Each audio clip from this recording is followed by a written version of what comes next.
Видели ли вы такие вот устройства? Производители заявляют о том, что они помогут избавиться от храпа, но в действительности, используя данные устройства, мы влияем только на область клапана носа, которая состоит из наружной части и из внутренней.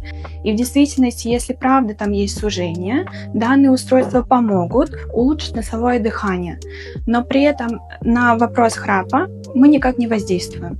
Чаще всего причиной храпа является грубая деформация перегородки носа, либо полипы в полости носа, или какое-то образование в носоглотке или избыточная аденоидная ткань. Спускаясь ниже, на уровень ротоглотки, причиной может быть избыточное нависание мягкого неба, большие небные миндалины, либо большой корень языка. Чуть ниже еще мы спустимся, и там будет гортань, где измененный надгортаник может влиять на причину храпа. Таким образом, данное устройство не решит вопрос храпа. Для этого обращайтесь на прием к лор-врачу.